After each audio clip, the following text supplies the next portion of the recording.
Salam Bapak Ibu Saudara-saudari yang diberkati Tuhan. Firman Tuhan yang menjadi renungan untuk kita hari ini tertulis dalam Yeremia pasal 16 ayat 20 demikian. Dapatkah manusia membuat Allah bagi dirinya sendiri? Yang demikian bukan Allah. Demikian firman Tuhan. Saudara-saudari, tahukah Anda bahwa hal yang paling dibenci oleh Tuhan, hal yang paling menjijikkan bagi Tuhan adalah ketika kita menduakan Tuhan itu sendiri. Ketika kita tidak lagi hanya bersandar kepada Allah yang tunggal itu, maka itu adalah sesuatu yang menjijikkan dan yang paling dibenci oleh Tuhan.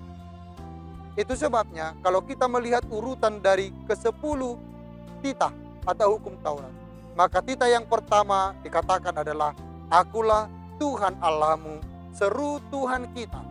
Tidak boleh ada Allah lain kecuali Aku. Maka jelas dikatakan yang paling utama dan pertama yang harus kita lakukan di dalam kehidupan kita adalah jangan menduakan Tuhan. Sebab dengan menduakan Tuhan, kita sedang mendukakan hati Tuhan. Hal yang demikian juga yang dinyatakan. Kenapa begitu banyak orang yang akhirnya jatuh bangun di dalam kehidupan? Termasuk dalam sejarah perjalanan umat Israel. Allah sering murka, Allah sering menghukum mereka ketika mereka tidak lagi percaya hanya kepada Allah yang membawa nenek moyang mereka keluar dari perbudakan Mesir menuju ke tanah Kanaan. Berulang-ulang Allah selalu menghukum mereka di dalam kesalahan, di dalam pelanggaran mereka. Tetapi di saat yang sama juga Tuhan berulang-ulang untuk mencari jalan untuk menyelamatkan kehidupan umat manusia. Dalam perjalanan sejarah perjanjian lama selalu kita nyatakan bahwa Allah dengan caranya ingin meraih umatnya yang sudah jatuh kepada kepercayaan kepada ilah-ilah lain. Melalui para nabi, melalui para hakim-hakim, para raja, Tuhan mengutus mereka mengingatkan umat itu untuk hanya sungguh-sungguh percaya kepada Allah yang satu. Tetapi di saat yang sama mereka sering jatuh.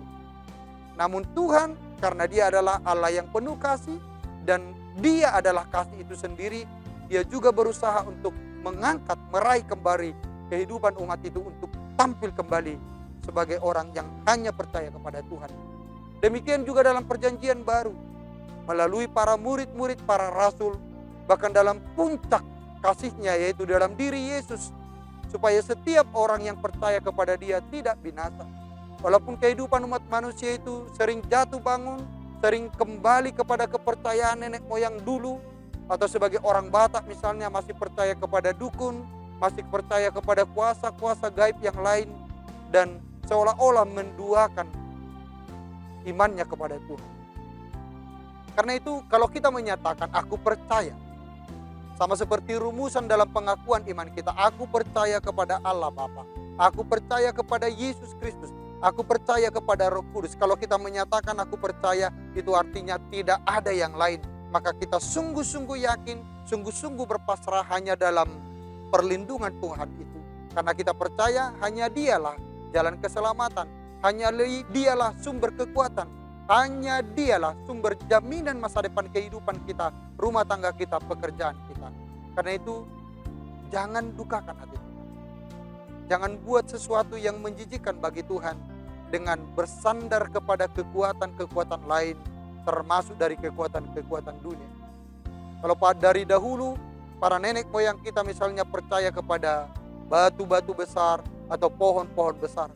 Tapi semakin zaman ini semakin maju, kepercayaan orang pun kepada dunia ini semakin canggih, semakin maju.